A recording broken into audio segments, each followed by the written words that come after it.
How's it going, guys? Andrew here with Justified EDC, and I have another fixed blade review for you here today. This is the Nuge by Nuge Wicket. This is a tiny little EDC fixed blade, offensive industry sheath, a little sneak peek at that. I hadn't really heard about Nuge by Nuge until a couple months ago, maybe, when he started doing collabs with Offensive Industries, but a really big fan of his designs and how he's been producing stuff. And full disclaimer, he was kind enough to send this over to me for me to review. So this was provided by the manufacturer, but I am not being paid to say anything. I'm not being paid at all, but he did send this to me for free for me to check out. This is one of the first production runs with these CNC cut scales, so I'll get more into that, but he's a knife maker based out of New Jersey. He has a couple different models ranging from stuff that's fully handmade to these that are like semi-cut with CNC and some cord wrap stuff, so we'll get into all that, but big thank you for him for sending that over. And as always, I have to thank the sponsor of the channel as I lift up my mat here to grab my little note tag, because I always forget. Thank you to Auxiliary Manufacturing for sponsoring the channel. He's been helping the channel out a ton, helping me buy equipment and sending me stuff to review. He sent me this sick hat to check out. Not to check out, I'm gonna fucking wear it, but but big thanks to Mike for sponsoring the channel as always. So let's get right into this. I'm gonna get you some specs. I'm gonna go over some size comparisons and then my thoughts on the design, how it performed in my use and my testing. But I'm going to do this first because I always forget to do it in my reviews. The weight. I know I usually start out with size and everything, but I always forget. Well, I don't always forget, but I often forget to do the weight on these things. So the blade itself is coming at exactly 2 ounces. This is a very light knife with the sheath. Probably going to come in around 3 or 4. Yep, 3.2 ounces. So a very, very lightweight package. For reference here, let me grab.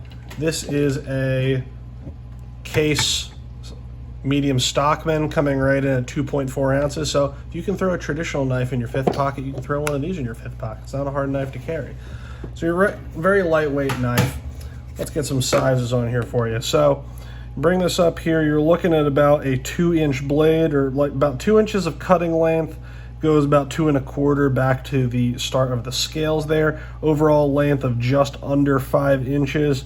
And it looks like your grip area is right at about 2.5 inches. So this is a small knife. I can get a 3-finger grip on here. There's a nice generous lanyard hole. I'm just not a big fan of lanyards. I hate how they flip-flop around. I hate how they look dangling out of my pocket, but I know a lot of people run a lanyard on this if you want to get a 4-finger grip, but it does lock into your hand very nicely with 3 fingers. You're looking at about 1/8 inch blade stock. I'm just double checking there. Actually, I think it's coming in just under 1/8 inch. Let me grab my calipers here and check. Sorry, I did check all this before the review, but now my ADHD brain is drawing a blank here for me. So we're coming in at, yeah, just under 1/8 inch blade stock. So nice thin stock, full flat grind down to a nice thin edge. Came nice and sharp.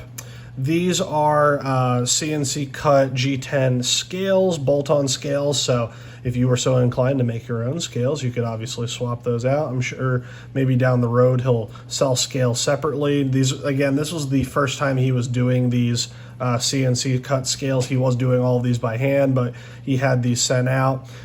So it wouldn't surprise me if sometime down the road he offered other scale options, which is pretty neat.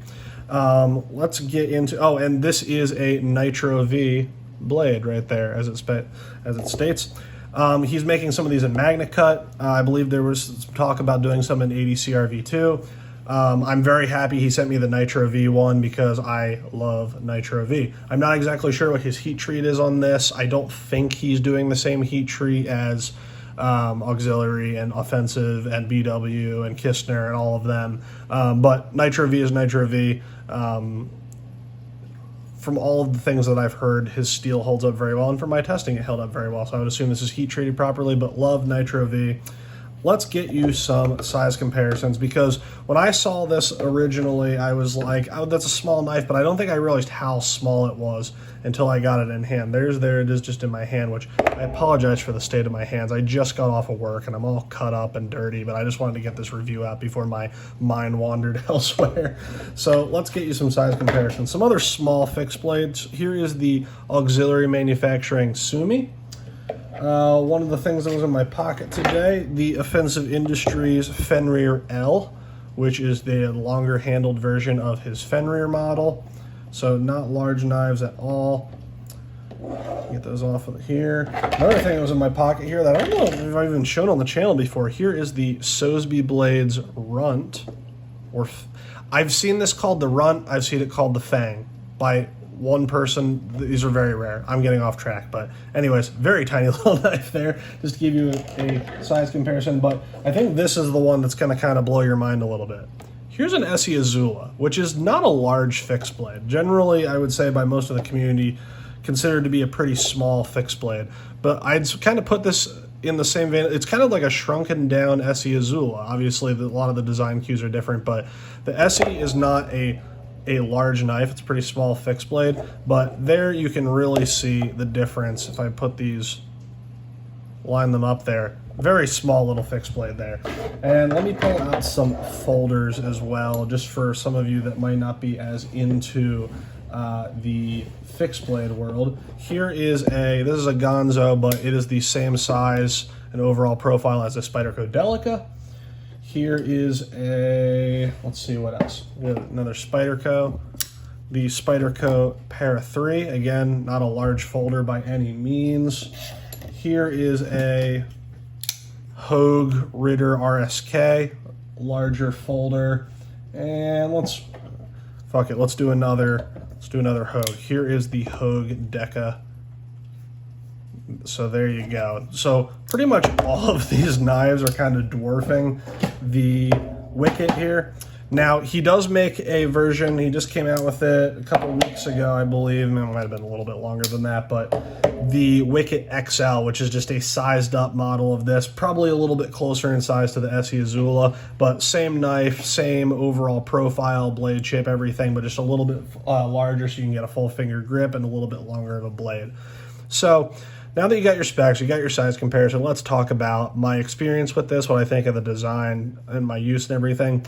I just got to say right off the bat, this little thing is a workhorse. I posted on Instagram. I'm going to plug my Instagram here. I'll leave a link to my Instagram down in the description. You should definitely follow me there. That's where I post a lot of my testing and my progress on the review process, as well as just other cool gear and stuff that I don't often show on YouTube. But I posted on Instagram a couple weeks ago. I was helping my parents clean their basement out.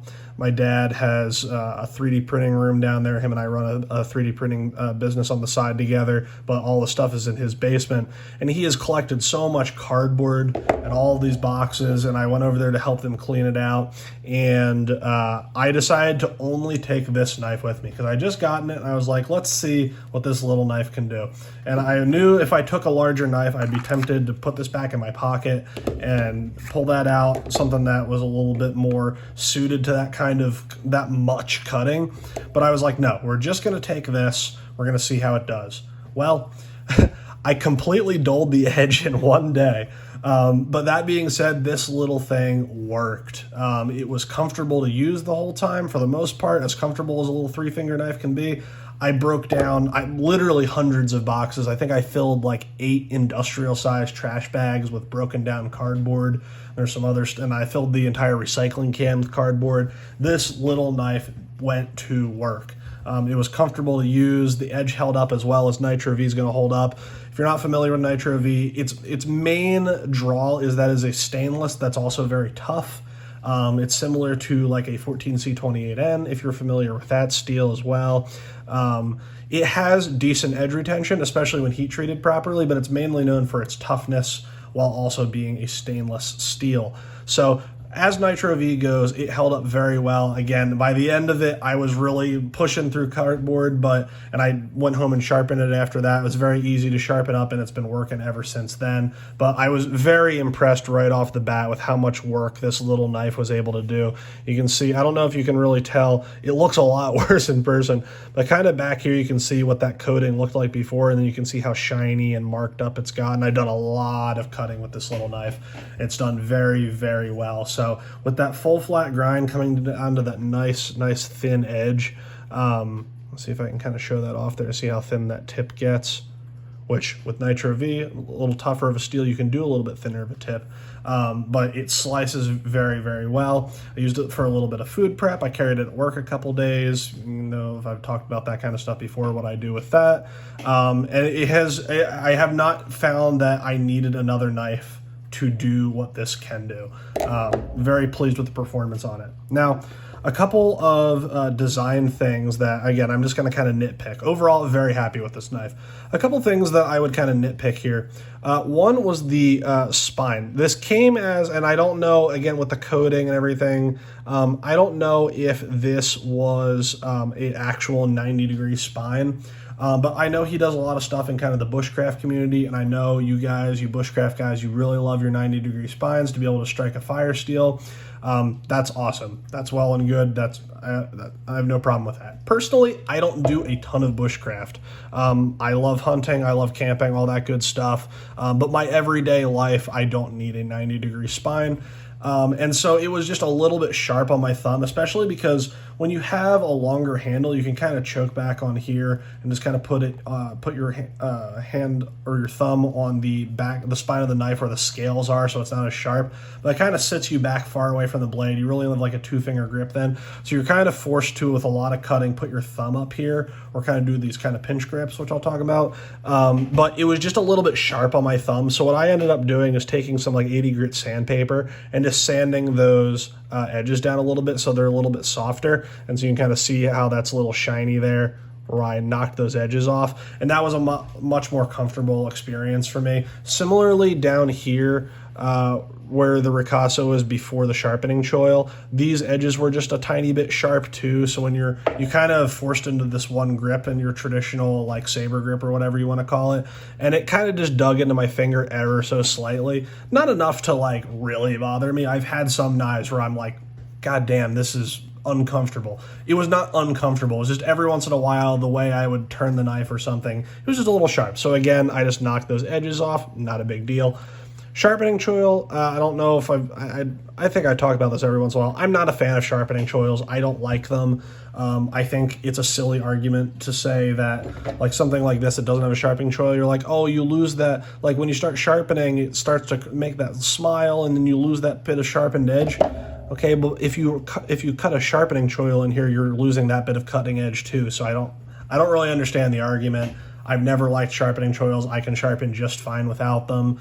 For me, they kind of just get caught on stuff, and I'm not really a big fan of that, especially for like, I'm getting into the weeds here. I'm going to go over that at another time, but not usually a big fan of sharpening choils. This one is small enough and out of the way. It didn't bother me. I genuinely did not have a problem with this getting caught on anything. So that was not a really big deal. When I first saw it, I was like, I know I'm going to get that caught on something. It didn't really cause an issue where some sharpening choils do. So that's very good.